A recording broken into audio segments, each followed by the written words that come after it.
are literally shaping the planet. Purpose is the only pathway to a regenerative future. We have a choice to stay with the status quo or to change. What is the point of trying to be just resilient when we can actually innovate? Good morning, good afternoon, and good evening, because I understand this program is happening in multiple cities across the globe and with a different time zone. First and the foremost, a big thanks to KP and team and the team at Shadow Venture to give us this opportunity. I'll be talking about inner engineering in construction for sustainability and productivity. I believe the post-COVID takeaway is for individual, we have to build immunity. And for businesses, we have to have a system of inner engineering. One of the very famous mystic in India has described it very nicely. Inner engineering is an opportunity to engineer inner transformation, perception, bringing a dimensional shift in the very way you look at your business in the world. And I think the time has come because COVID has taught us to look differently. I also strongly believe that in the real estate sector across the globe, if a company equivalent to Apple has to be created, it is only possible by bringing focus on the product with respect to sustainability and the productivity best practices, because these are the two things which are not only going to be the challenging, they would be going to the game changer for the business. Before I dwell into these two in detail with some case studies, I would like to share with the audience who we are and what we come from. We are a part of one of the oldest and the largest real estate company in India by name Puravankara, and we are the construction arm. We do large scale construction, and I have a small video which will show to you that how we have built in inner engineering or the innovations as a part of our DNA, our culture.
Raj, just so you know, the sound on the video isn't working on our end.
Raj.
Well, ladies and gentlemen, that was to give you a brief about what we come from.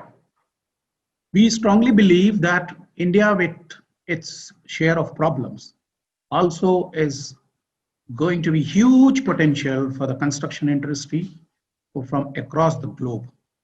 And that is where now I'll be showing you two best case practices which we have done in India. And I think this is what is going to be the new way forward. Before that, I just want to add a word of caution here that uh, the construction industry, the cement produced all over the world is close to 5 billion tons. And every ton of cement which is produced leads to zero point 0.8 ton of carbon dioxide into the atmosphere.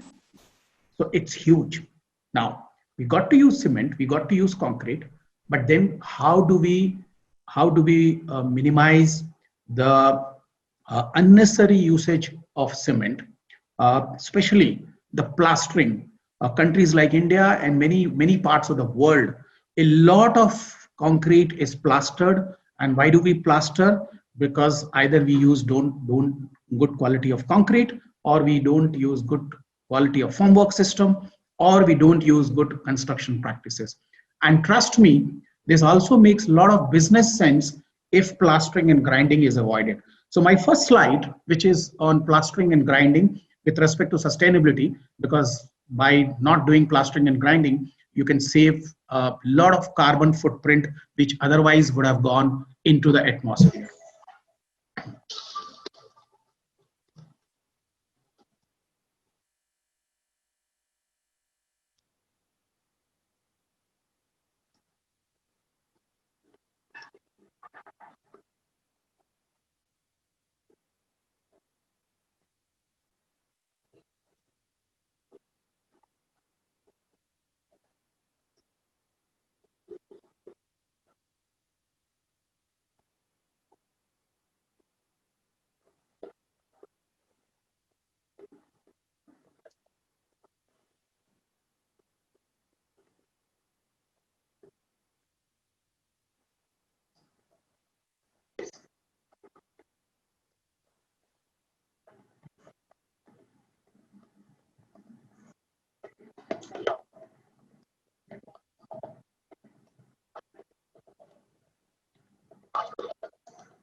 When we did this project, apart from the smart dynamic concrete, these were some of the checklists, as I talked about, the good construction practices, the good formwork system, which goes into it.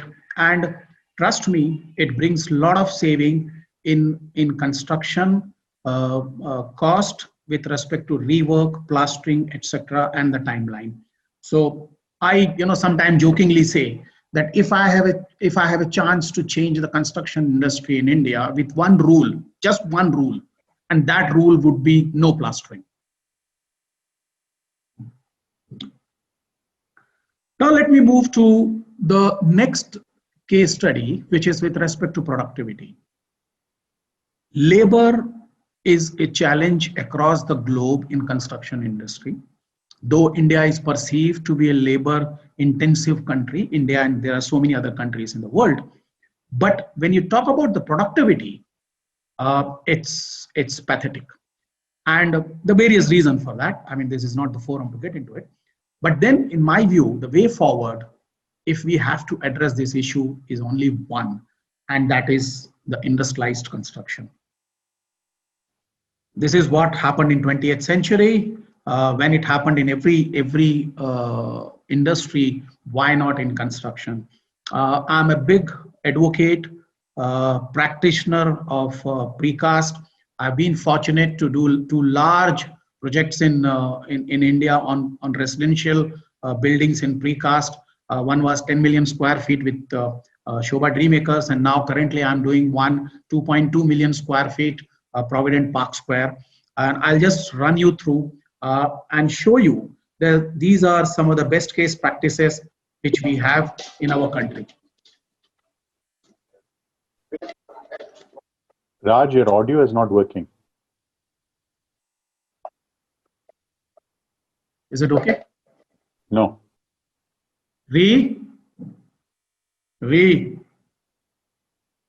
Just see my audio. Just see my audio. My audio. Oh, somebody says it's not working. Raj, it's not about your audio, it's about your video's audio.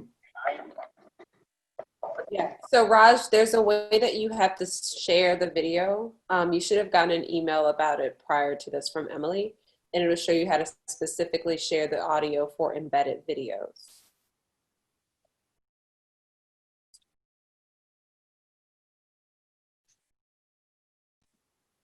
Okay, you can't hear my video, I understand. Yeah, so we can hear you, but the video is none of the Okay. Okay, perfect. No issues. I'll manage that. So this was the video. I'll run this video and I'll give a running commentary. So let's go with it now. No.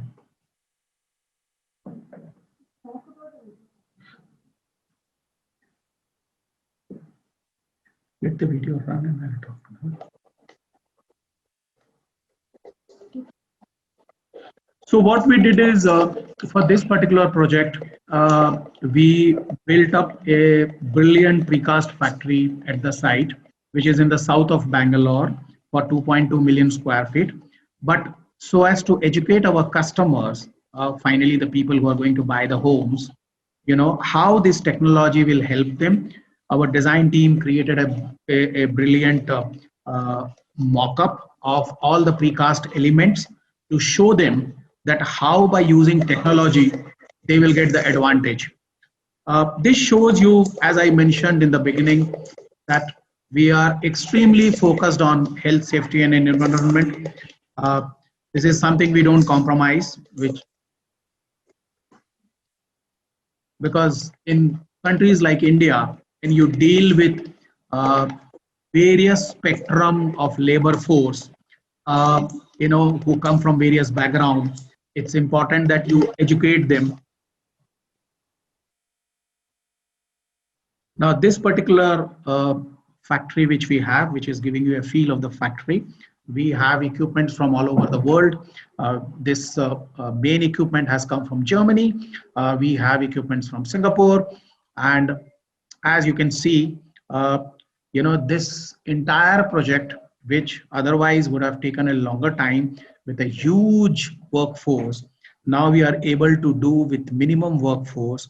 And I just realized it, how technology can come as an advantage when post COVID, the first lockdown got over and we started our sites on May 3rd, how quickly we were able to move in with minimum labor force and to attain the kind of productivity which we had envisaged.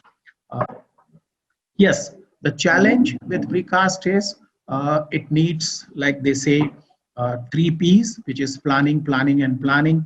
Unlike the normal construction, where once the GFC is done, you are ready to go. Here you have to do the shop floor drawing, and we have an advantage that we have a good design team in place, so which was able to do this. And once you do it, then it is like a car industry. You can see these pallets, day in, day out, they keep churning out the elements, and there is absolutely no question of any plastering, no question of any rework, no question of dependence on the labor force, no question of the dependence on the productivity of the labor force. So I think, in my view, way forward, it is not going to be a choice, but it's going to be a compulsion in the construction industry to take this approach of industrialized or offline construction. And trust me, if there is a large project and if it is designed and envisaged properly, planned properly, it also makes a good business sense. Some time back, I was invited by the government of Malaysia to give a talk in KL where they wanted to encourage the affordable homes. And I showcased this business model to the real estate developers over there, that by adopting technology, how they can face or mitigate the biggest challenge in construction, which is the time overrun, the cost overrun, issues with quality. Countries like India, where now we have RERA in place, we have a defect liability period of 5 years. It's just important that a focus has to be brought in on the product.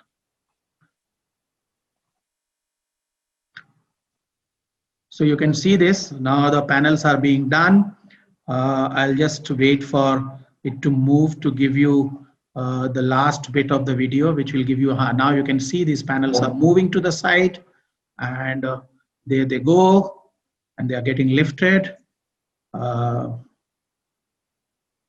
Yeah, there you go. So, I mean, it makes it so easy if it is done well, actually. Yeah, so this was my second case study on productivity, that how the productivity can be enhanced by using technology. Well, COVID has also taught us many things to look inward, which I called inner engineering. We are doing a large project here at the Bangalore International Airport for they are building, there is an expansion of the Taj Hotel, and post-COVID, everything went haywire. And now the challenge is, how do we catch up with the project? Because for Taj, the early the project starts, the early the meter runs. So we came out with this model, what is called as a hybrid construction. So what our design team has worked with the Bangalore International Airport team and IIT Chennai, and we came out with this model where an ongoing project, probably for the first time in India, an ongoing project which was done in the conventional formwork system, we have converted into a precast system. So now it will be a combination of precast and conventional, and by doing this, we will be ensuring that the project will meet its original timeline. So that's what technology can do. Next, coming to conclusion of my presentation. See, everything is fine with technology, but end of the day, it's the human who is behind it, and I think we should never lose sight of that. So during the COVID, though we have a big focus on the health, safety, and environment, we had a challenge that how do we make sure, how do we keep our labor force healthy and safe? So we came out with some of the innovative things, which I would like to share with you, which I call as an inner engineering in HSC. There's a small video. There is no audio here, but what it talks about is we collaborated with the Sri Ravi Shankar Ashram here, and we had a yoga shiver for all our workforce, and it did amazing to them actually, because that was something they had never practiced in their life. In fact, I was told that after this yoga shiver, which was done for a week for the workforce, some of them who were habitual chain smokers and other wrong activities, they were able to give that up. So with this, ladies and gentlemen, I come to a conclusion of my presentation. I would like to add here that the way forward is that if we use technology and we look after the sustainability and the productivity in construction, it's going to be the game changer. And in my view, it's not a choice. It's going to be a compulsion across the globe, whichever part of the world you are, because as I said in the beginning of my presentation, that if you want your product to be Apple equivalent in the construction, it has to be through technology and through focus on sustainability. Thank you very much. Stay safe. All the best.